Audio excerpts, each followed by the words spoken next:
Denver Broncos Mile High View. No commercials, no bullshit. We've got a lot to cram in to a less than an hour show. I always want to thank, and I never do, and I really feel bad, is thank Colby, Shadow Band Scouting, for being a part of this, taking time out of his busy schedule. It's just like, it's almost like so impossible to do these. People just have no friggin' idea. So how you doing? I'm good. How are you? Great. Okay. Let's go get going here.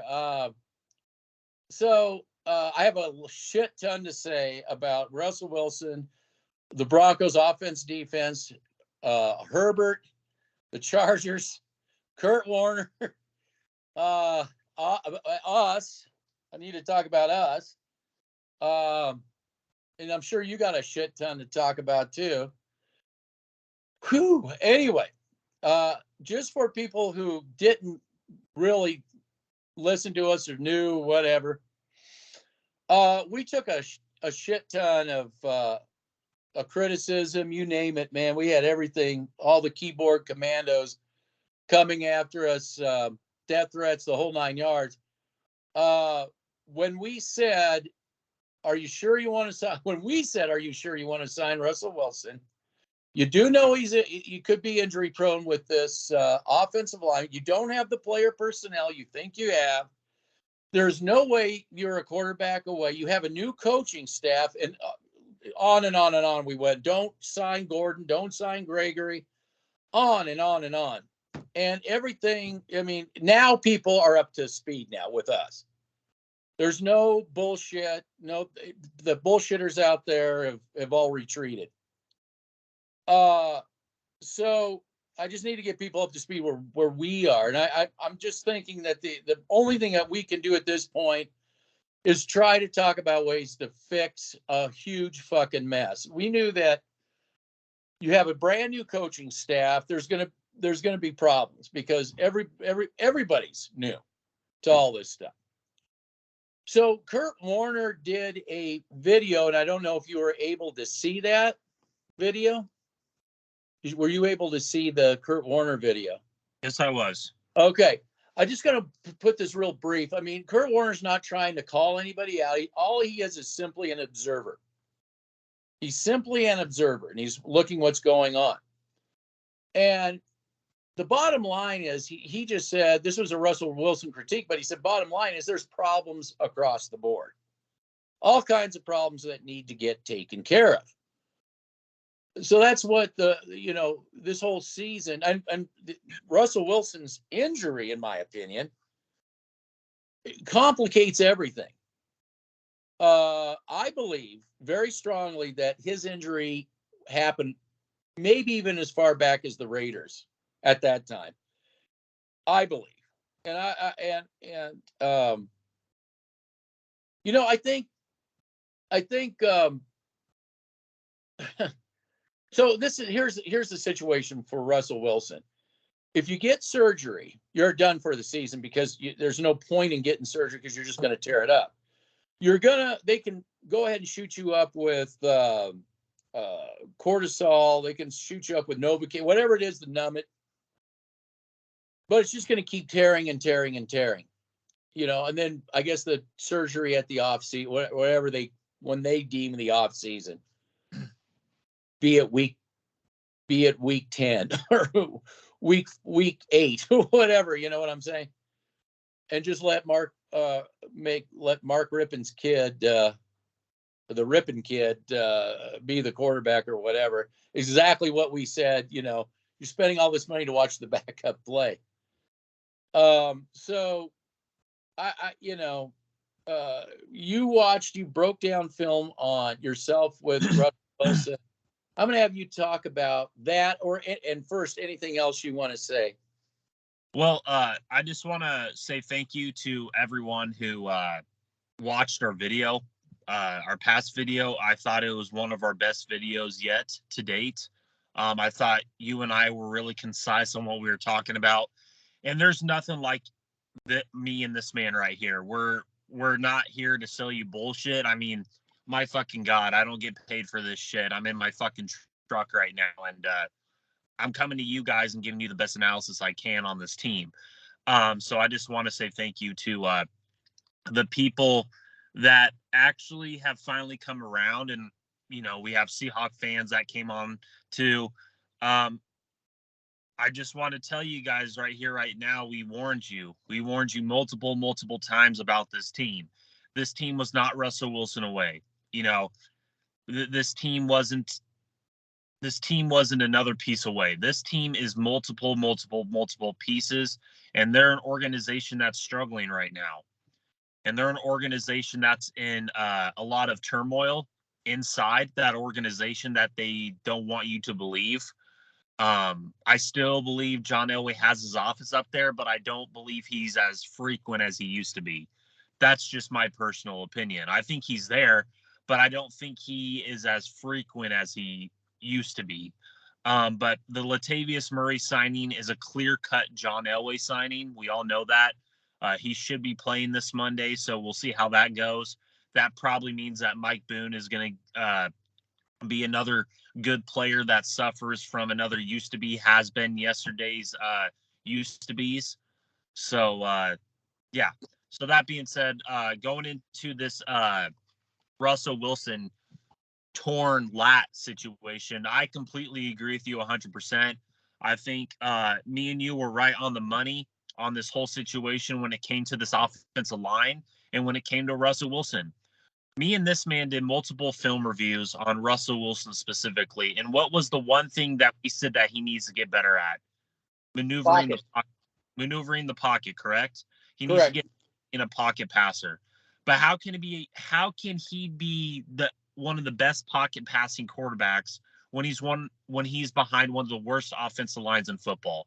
I mean, that offensive line in Denver is one of the worst offensive lines in football, and it has been for 7 going on 8 years now. Yeah, Can I say something really quick about that? What did I say coming into this season? Did I not say that all the quarterbacks that have had to be behind Denver Bronco offensive lines end up seeing ghosts? And I said, you mark my word, Russell Wilson is going to end up being a guy who sees ghosts as well. Go ahead.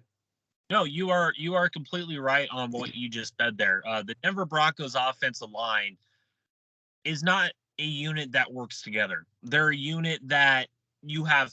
Okay, so let's take the Philadelphia Eagles, for example. I believe they're the best offensive line in football because they go 2-3 deep on their offensive line, because they put the resources and dedication and player development into the both lines of the scrimmage.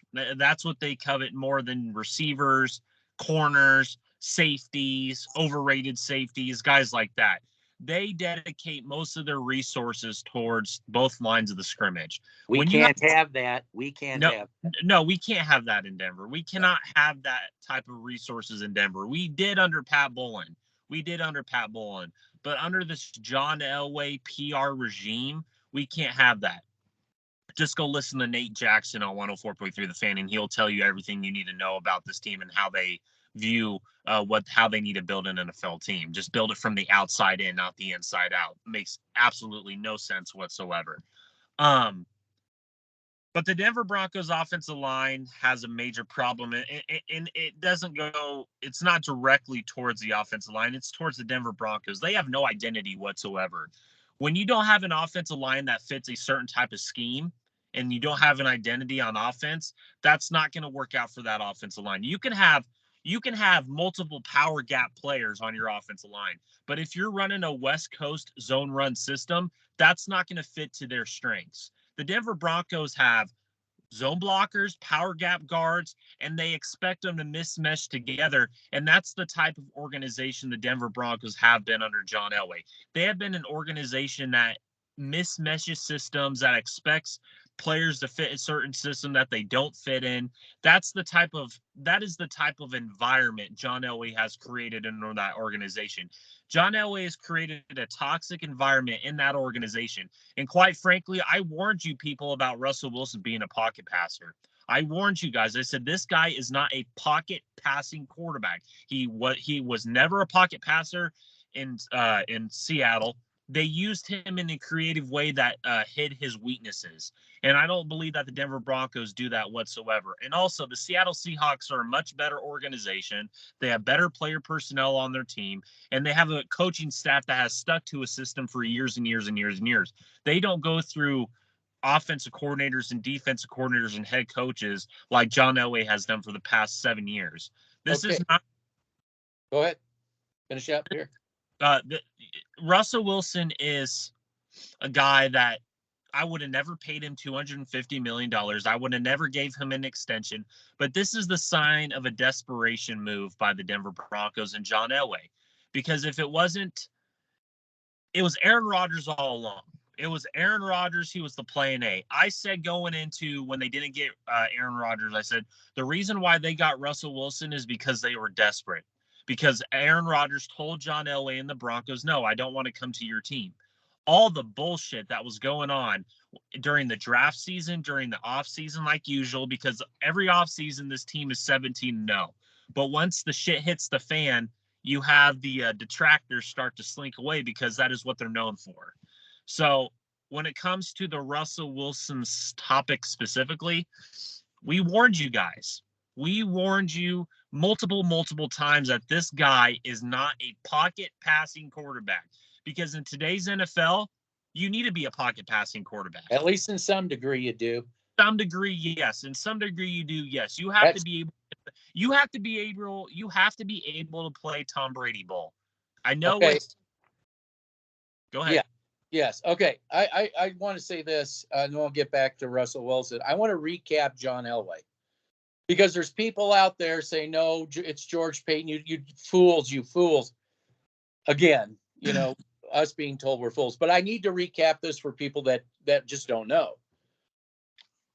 So we said, we said for a long time that John Elway's been working behind the scenes. John Elway was such a bad GM, he had to hire George Payton so he could continue to work behind the scenes without being called out.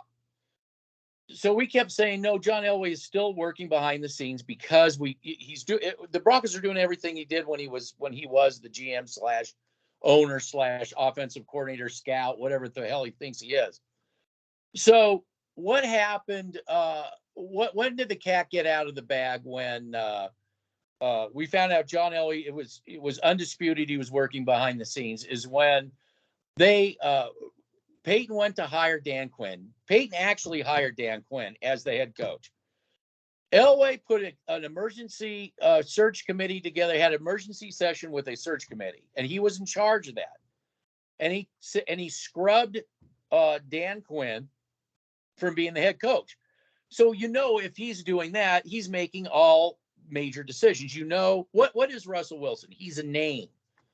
And John Elway's been notorious by getting washed up names. I'm not saying Russell per se is washed up. I'm just saying that's the modus operandi of John Elway.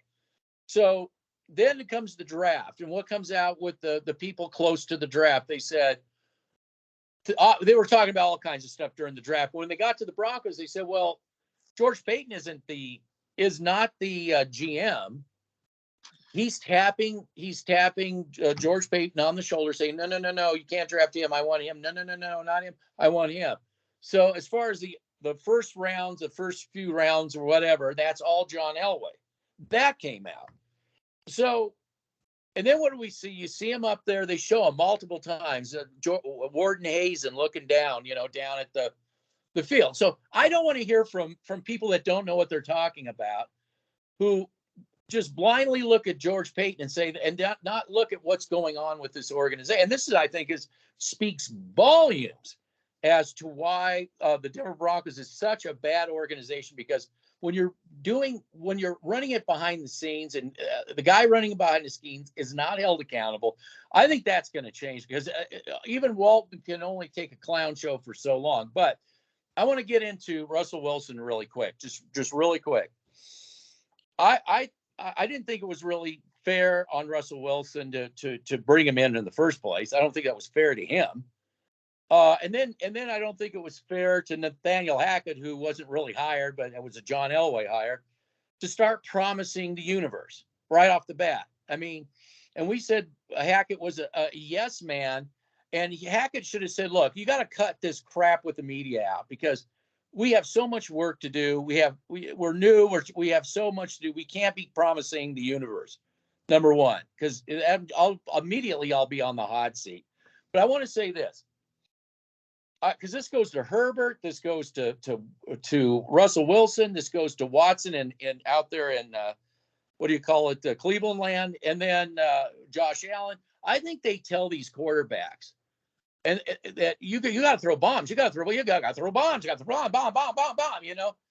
And I think that's degrades him as a quarterback because being a quarterback isn't simply about bombs. That's the low percentage of the passes. At the end of the day, a quarterback has to be able to be a technician. You heard Kurt Warner saying there's got to be a plan. There's got to be a plan.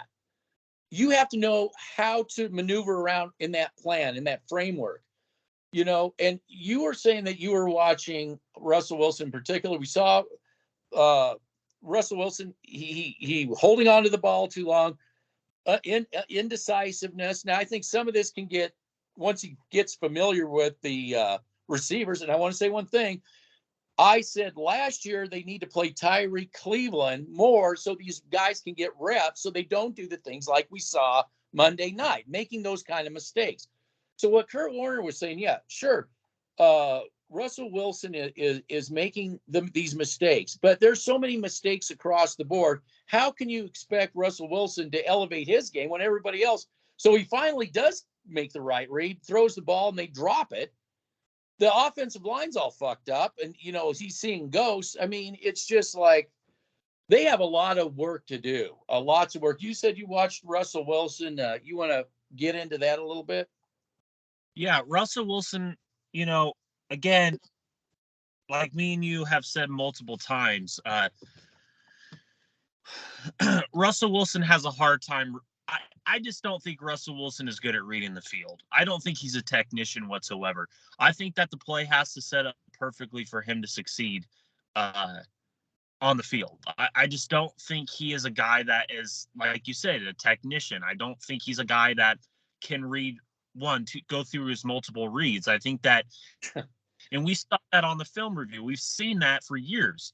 And that's what Seattle did so perfectly is they covered a lot of his weaknesses by setting up plays that fit Russell Wilson's strengths. And I think that under this toxic regime, because it is, I'm not afraid to say it. I'm not afraid to say it is what it is. It is what it is. It is what it is. But this organization is very, very, very toxic, and these fans are too. Not all of them, most of them. But anyway, the Denver Broncos have a situation where I don't believe they were ready for and they weren't prepared for, because here's why. The Denver Broncos can't develop anyone. They can't. Anytime they develop anyone, they'll go out and get a has-been and bury that person. We've seen it time and time and time and time again. Baron Browning in the middle of the field. Well, he had a great game on the edge against the Colts offensive line.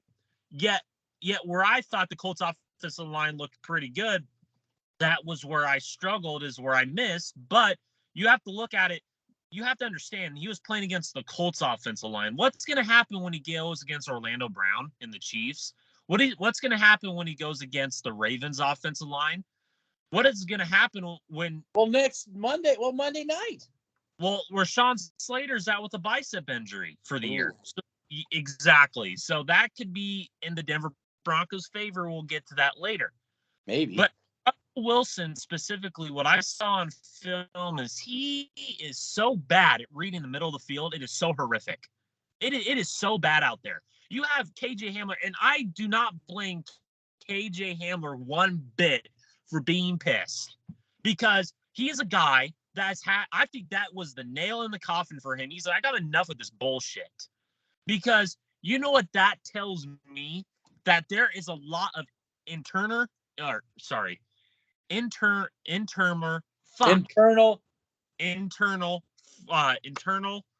turmoil in that organization. That is what that tells me. Exactly what that tells me. Because I think that what you're seeing, and we said this on our last video, I believe there is a divide that's happening in that organization in terms of Bronco players. I think that you have the players like Cody Rourke, who, again, doesn't like to come out and say it, but I'll say it for him because he gets paid for what he does. A polishing turd. Yeah, it's not polishing turd. It's, you have to acknowledge the fact that the guy you brought on said something that is so incredibly newsworthy when it comes to this organization, where you have players that get shafted for players that don't even deserve to play. Like That's Justin the Elway. That's the Elway. That is the Elway toxicity in this organization. I've been trying to tell you guys that for years and years and years and years, and now you finally come around. It's better late than never, but again, you guys have to understand something. When it comes to Russell Wilson, he's not a guy that is a technician on the field. He thrives when the plays are perfectly choreographed for his strengths. And I don't think a lot of people understand that. And that is why, when you talk about this whole anomaly with the Russell Wilson situation, I don't think a lot of people really understand what Russell Wilson walked into. Me and you did, but I don't think a lot of people understood. And now they do. Now they're finally seeing, hey, this team cannot support a quarterback. This team cannot develop shit. Because here's why. Here's why. Because their track record and the John Elway track record has proven that they can't develop shit. They can't. They cannot stick. You froze. Go ahead. Yeah, they can't stick to what works. They can't stick to what works, and they can't stick to anything whatsoever. They can't. I don't mean to attack you, and I'm not attacking you, but you fell into the trap, and so did I, somewhat, in the fourth quarter. But you fell into the trap where, well, I believe that the Denver Broncos have a chance against the Colts in terms of what I showed on film, right? And you said that if they stick to their strengths, and I told you they are not going to stick to their strengths. They can't. Even this Monday night, they won't stick to their strengths because they're so easily fucking predictable on what they're going to do offensively. I mean, you'll see it. They'll look so good here and there, and once they get into the red zone, they'll play Shermer ball. And that is exactly why they have struggled in the red zone, because they do not stick to what works. They do not do that. And that is the sign of a team that doesn't have an identity offensively. And when you get paid a guy $250 million before you even develop the team, you expect a guy, Russell fucking Wilson, to do what Patrick Mahomes did. But you guys don't understand. They put Patrick Mahomes in a situation where he could thrive as a quarterback, and they also have an organization that develops. When is the last time the Denver Broncos developed anybody that's a Hall of Fame talent?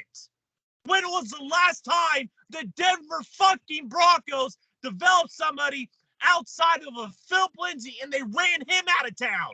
When was the last time they did that? When was the last time they developed a Steve fucking Atwater? Go ahead.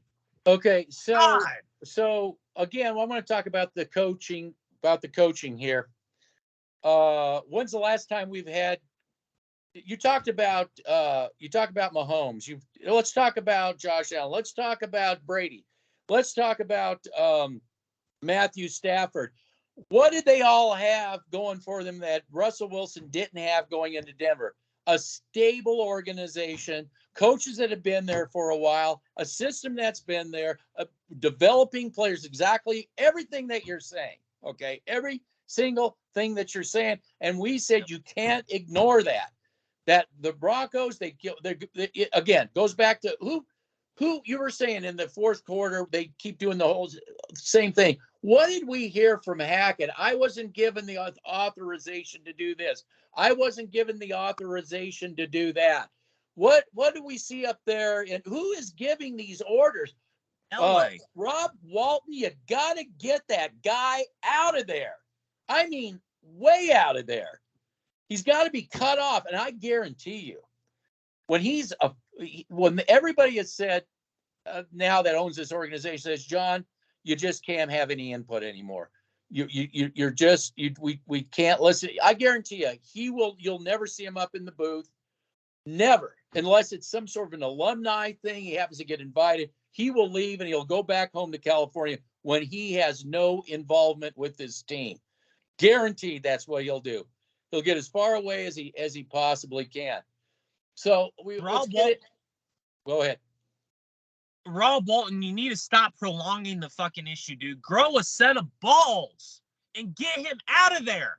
Because I understand where you're coming from. It's eventually going to happen.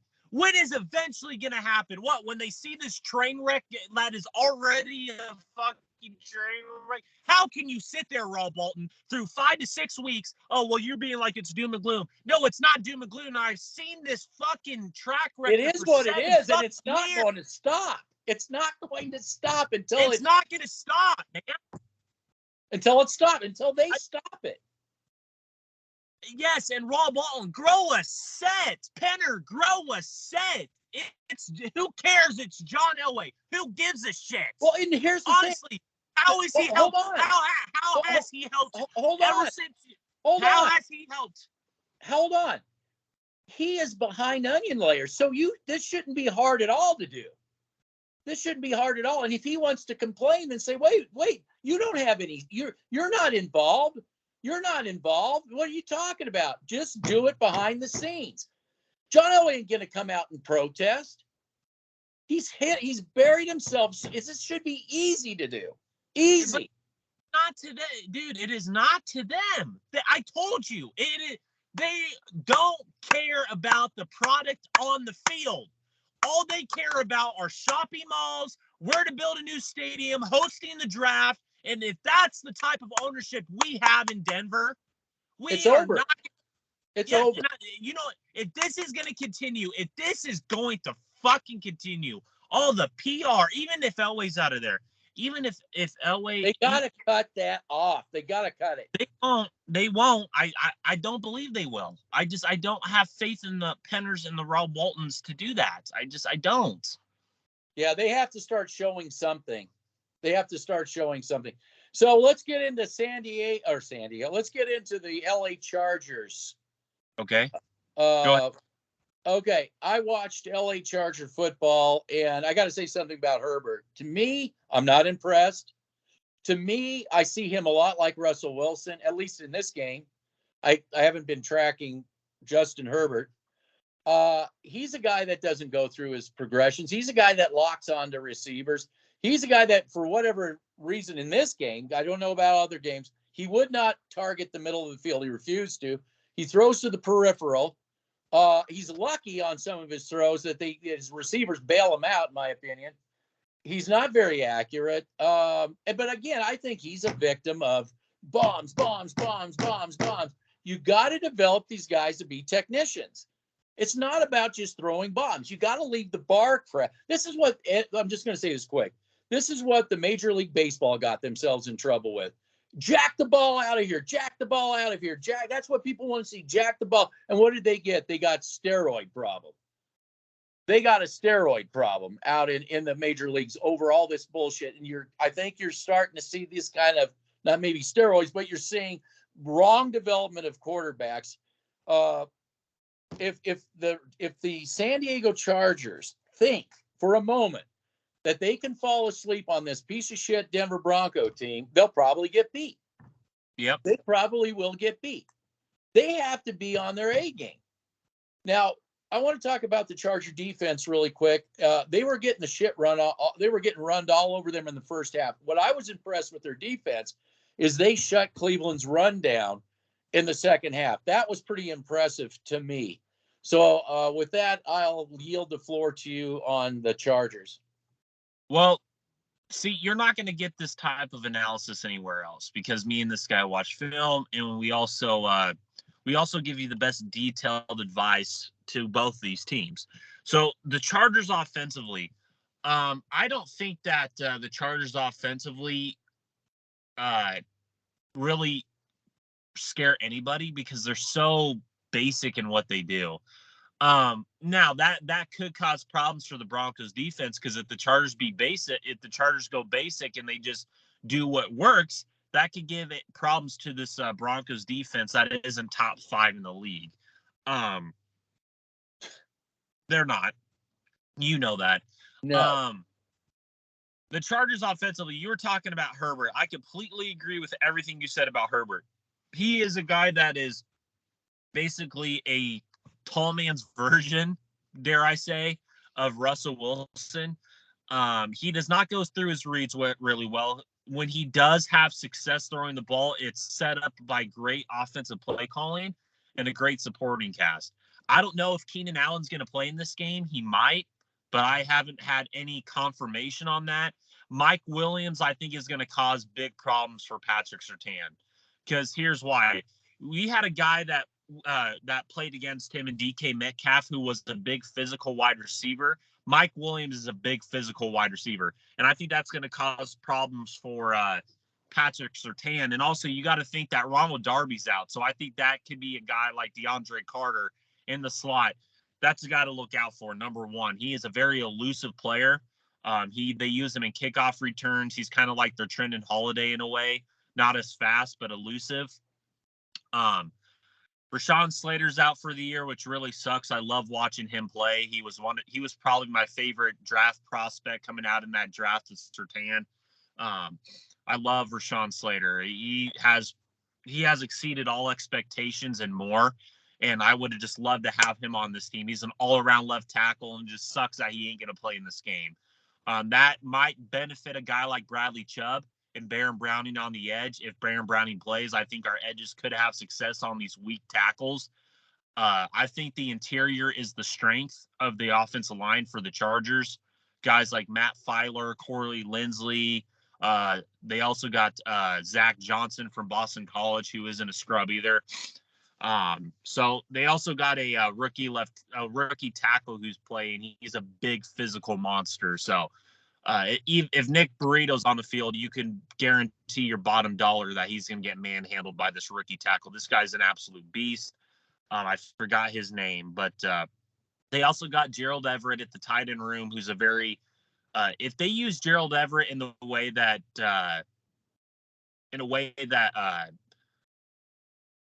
like any team ever should, is attack the middle of this defense. I think Gerald Everett's perfect in that role, but do I think the Chargers will do that? No. It doesn't give me any confidence that they will. The only team that's given me confidence I believe they're going to attack the middle of this defense is the Kansas City Chiefs, because they've done it time and time again and they've had success. I don't think that any other team in the NFL does this because they go away from what works. Austin Eckler is a very good running back. He's a pass catcher. He's an all-around running back. They also got Joshua Kelly from UCLA, who is more of that in-between the tackles runner. He's more of your Mike Boone-esque type player who likes to go in between the tackles a little bit too. I think the Chargers offense has pieces, but do I believe that they're going to be creative enough to stick to what works? They're kind of like the Broncos offense in a way. They just go away from what works. Just like any other offense we've seen outside of the first half Seahawks when they're having success. I think that the Chargers offense is just a very bland, basic unit, but that could cause problems for the Broncos defense, because if you're basic and you just do what works this whole game, that could cause problems for this Broncos defense. Okay. So what I was impressed with the Chargers offense, what did impress me was their running game when they decided to use it. That's Yep. And they really, as you said, they attacked the Broncos' weakest points would be B gaps. They do B gap running, and they're very successful at it. And I think that would definitely cause problems for the Denver Broncos. The problem is this would be a game you'd think the Chargers would be licking their chops, and they would if you said, like, if they used Everett correctly, if they attacked the middle, if they would just attack the middle. I mean, look, they know they're going to get 20 yards off Justin Simmons, who's 20, 30 yards off. those soft buffers would be what I would be, and what I would do what everybody else does when Justin Simmons is out there. I would attack those soft buffer zones that he gives. You never saw that with Stearns, but you definitely get to see that with Justin Simmons. So this to me would be the most ideal game to start getting Justin Herbert to attack the middle. But will they do it? That's, it just makes too much sense. So maybe not. Yeah, I completely agree with you. The Chargers like to do a lot of stretch plays. You were talking about B gap running. When you talk about that, they do it very creatively, and they do that in a way where they do a lot of stretch running, and that can cause problems for guys like Draymond Jones, who hasn't done shit this year outside of the fourth quarter of the the Houston game. So you got to think about that in that aspect. If you're running right up the middle towards DJ Jones, you're not going to have success. DJ Jones is such a great pickup for the Denver Broncos. Quite frankly, he's the unsung hero of that defense, quite frankly. I don't care what anybody else says. DJ Jones has been such a great addition to that defensive line if you only had someone else next to him that could elevate both players. But you can't have that in Denver. No. But like you said, I totally agree with you. You brought up such a great point with that B gap running, because if they can get those stretch run plays and get that fullback and get him out there and get into that second level, that could cause a lot of problems. And if they can do play action off of that, have Herbert in the pocket, do those hook routes in the middle of the field, those soft zones that Justin Simmons, if he plays, that he gives up so much and he sucks at it. You could have Mike Williams and DeAndre Carter and Gerald Everett playing those soft secondary third quarter zones. That's what I would do personally. Now give me your player assessment of Mathis. He's going to replace Darby. Go ahead. Damari Mathis, I think he's better in the slot than outside. I think, again, if I had to put a guy out there, it'd be Ojemudia. Ojemudia is more that boundary corner. And when you're putting a guy, Mathis, out there, I don't understand the whole logic behind that. But again, this is what happens when you don't have player personnel. This is what happens when you don't have depth. You're going to have to put a guy out of position. And quite frankly, now that you say that, I wouldn't hesitate to put Mike Williams on Mathis and just attack him all game. Because we all know what Patrick Surtain is, a great boundary corner. He is a good boundary corner. But I would put Carter on Surtain, because Surtain struggles with those underneath routes. And you could have him do a lot of those hook underneath drag routes. That's going to have Patrick Surtain on his toes. But if you put Mike Williams on O'Shawn Mathis or Damari Mathis, I would attack that all game long. I'd do that. I think that's the matchup to look out for, is Mathis versus Williams. I forgot to put this on Don't Disturb. Are we still there? Yeah. I hope that didn't screw anything up. No. Okay. Yeah. So yes, I would take advantage of the Mathis situation too.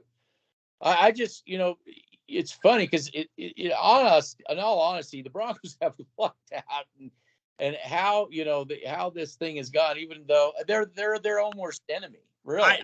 I wouldn't say they've lucked out. I just say the other teams have been completely stupid. That's all. I wouldn't say they've lucked out, because if they lucked out, they wouldn't be 2-3. If they lucked out, they'd be like, well, they're their own worst enemy. They did luck out because but I think Garoppolo, had he played even remotely, even a smidgen that he did the following Monday, they would have lost that game. And you're right. Texans don't get out of doing what works, or the Texans, they would have lost that game. Exactly. That's what I'm trying to say. Like, I think the Chargers are stupid enough to get out of their own way? Yes, I've seen it. Not get out of their own way. Well, exactly. But the Chargers offensively, I think that like you said, you were watching the film, we watched the film. Their offense is so basic. So I believe that could cause a problem because they are so basic and they stick to they stick to the basics of football. So I think that could give an edge to the Chargers in a way now that I think about it, because they aren't going to be all this creative bullshit like we saw at the Texans, that we saw at the Niners, that even we saw with the first half Raiders too, and even in the second half a little bit with Josh McDaniels. I don't think they're going to be stupid enough to do these fucking bubble screens at the fucking opposite of the 20-yard. I don't think they're going to be that stupid, but I think they're going to stick to the basics of what they do best, in my personal opinion, and that's running in those beat gaps. And if Justin Simmons plays in that game, I think they're going to attack Mathis and Simmons. I have that feeling that they're going to attack those two in the middle. I think this is the game where that middle gets torn alive. Because they have the player personnel to do that. It's screaming, please torch us. And it's screaming that. I know. Now, I'll tell you how the Chargers will probably defensively play the Broncos. They're going to shut the running game down, number one, and force Russell Wilson to throw with his torn lat. That's yeah. And I said last week this is going to be one of the best defenses they played, and I was proven right. DeForest Buckner is so fucking underrated. I deserve credit for that, by the way. Dude, I'm telling you, this is the best overall defense they've played all year so far in terms of first, second, third level. Even with Bosa out. Well, they still have Khalil Mack. I mean, let's not sleep on this man. Let's not sleep on this guy. The Broncos have their offensive line. Doesn't this scream offensive line just fucking crumbling in front of your own eyes worse than last week? Yeah. Does it scream that? Yes. Khalil Mack on the edge. Edges. You're talking about edges and you don't like edges. Well, Khalil Mack can play. He can play interior. He can play outside. He's an all-around player. Sheldon Joseph-Day. I mean, oh my God. Dude, this might be Sheldon Joseph-Day's best game as a Charger, just because he's going against Lloyd Cushenberry and Graham Glasgow and Dalton Reisner. I mean, and their second level, their middle linebackers aren't a joke either. Drew Tranquil is a very good coverage linebacker. Kenneth Murray hasn't been the player that I thought he would be coming out of Oklahoma, but he's still a sideline centric linebacker, just not very instinctual. And then the guy in the back end who everybody said that Justin Simmons was better than, and that's Derwin fucking James, who got paid more than Justin Simmons, deservedly so. Deservedly, yeah. Better overall player than Justin Simmons. Dude, I'm telling you right now, Derwin James, I believe, is going to be so fired up to play this game, to stick at the fucking Simmons. He's going to probably go run his mouth, just like the Colts players were doing to fucking Simmons, telling him to shut the fuck up and keep your mouth shut. I mean, this could be Mika Fitzpatrick 2.0. I mean, this could be like the Steelers, where their defense just shut us down. I mean, that could happen. This defense is the best overall defense the Broncos have played all year by far this coming Monday. I believe that full-heartedly. Yeah, and that's what I'm trying to think. How is the Broncos going to take on this defense offensively? You got a quarterback with just issues outside of his lat. Then the lat compounds it, meaning really what they have to do now is run the football. They have to. In order to even think about winning this game, they're going to have to Russell Wilson is not going to be able to win this with his arm. He just isn't going to. It's not going to happen. But this offensive line is hugely problematic for a guy who's already got problems. This is like you said, our offense versus their defense. It's like a disaster waiting to happen. Oh my God, dude! This could be the game where Khalil Mack did his. This could be the game where Khalil Mack against us when he was with the Raiders. He had like 5 sacks. I mean, it could be that bad of a game. I mean, it could be that bad offensively I think it could be worse than what we saw last week, because it's not because of the front seven for the Chargers. It's the overall. And again, Brandon Staley is a Vic Fangio defensive-minded coach, so he's gonna. you know he's going to have a bone to pick with this Broncos team because how they fucking forced Fangio out. You know he's going to be ready to play this game. He should be. Yeah. If you're Brandon Staley, you should be fucking fired up to play this game because of what they did to your teacher and fucking Vic Fangio, who deserves to be in the National Football League, by the way, because he'll be there. I know, but I'm talking about the same.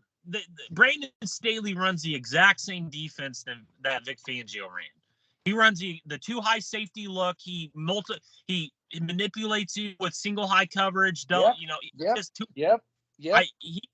Dude, I'm telling you, Derwin James. I think this is where, dude, Jerry Jeudy, you better strap your helmet up and be ready to play this game, buddy. Because this whole thing about you going in the middle and catching the football, Derwin James is going to come and lay your ass out.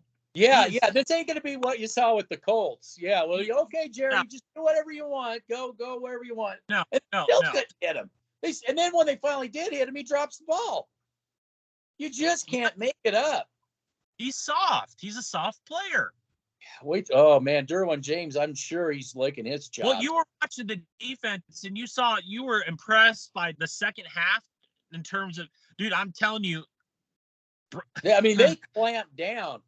Yeah, clamp down. You don't think that everybody, dude? I'm telling you, the Broncos are notorious for teams that clamp down on them. They clamped down on the Broncos like we saw second half against the Browns.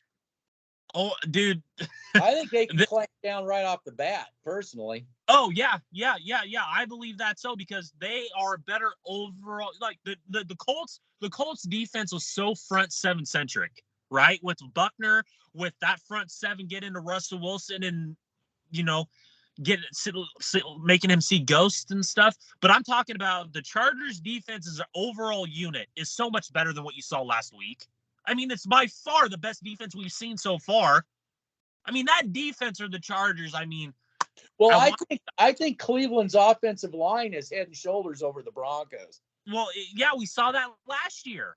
Yeah, so what I'm saying is I watched them play the offensive line against the offensive line of the Browns, and it was the second half of that game was just, oh my God. God. It was a shutdown. You don't think Joseph Day, who I wanted next to DJ Jones, Sheldon, I was so pissed. I was sending you voice messages. You got to calm me down because I wanted Sheldon Joseph Day. Well, but you can't have. This is the Broncos. Elway can't get that in through his head. I know. I wanted Sheldon Joseph Day, man. Oh. We can't have that. We used to have that. That's what we used to be as the Denver Broncos. Can you imagine Sheldon Joseph Day and Khalil Mack next to each other? Well, they're going to imagine it. They're going to imagine it. And I just want Bronco fans to understand this. We're not raving. It's just like, what do you want us to do? Do you want us to lie to you? I mean, I would like to see Mike Boone have a good game. I'd like to, but I don't even think they're going to give him a chance. No, and I almost get the feeling that this is so-called revenge game for Gordon, who will probably end up fumbling the ball somehow. Which he did again last week, by the way. Yeah. And then those are the kind of things that they're going to call you out to Hackett to get fired for. You don't think that the Chargers are going to know to try and get the ball out of Gordon's hands? You don't think that's stupid as an organization to be like, oh yeah, we had him. There's a reason why we let him go because he is a problem and he fumbles all the time. Like you don't think that Derwin James is going to come up and try and knock the ball out? Yeah. I mean, dude, I love Derwin James. Derwin James. If you come across the video, I'm one of your biggest supporters, dude. You are such a great safety. You're so much better than the PR bullshit we have in Justin Simmons. I want to see Justin Simmons play in this game because I want him to witness what great safety play looks like on the other side of the field in Derwin James. Well, that's great safety play, but just even better safety play than him was his own teammate out there. I mean, you can't make it up. You can't. So I just can't see the Broncos winning this game unless this team the Chargers completely sleepwalk into this. And that could happen. But they better not. This is a division game. You got to win this game. This is the game you got to win. What happened with all the hype? Oh, the Broncos are going to take the AFC West. They're going to take the AFC. You don't think the Chargers saw that and are like, what about us guys? You know, exactly. You can't go in there sleepwalking. You got to play your A game. Give them your. That defense is going to come out fucking. I think that defense is going to come out and kick ass. Fired up. Yeah, they better be fired up. I don't have much, like I said, I don't have much faith in their offense and Herbert and the rest of that garbage. No, but here's the problem. Me and you've said that. Do you believe that this offense for the Chargers is very basic? They're not very. Yeah, I could go. Yeah, I could go there. I'm very. Yeah. Like basic. Yeah. Well, I got to go. So. Is your partner here? Yeah. No. Yeah, he says. I gotta go do some shooting. So stop podcasting, son of a bitch. Stop it now. All right, we'll let you go. And there he is. We'll let you go, and you're gonna have to give me the play-by-play. Yeah, we'll do. All right, you better go. All right, bye. Bye.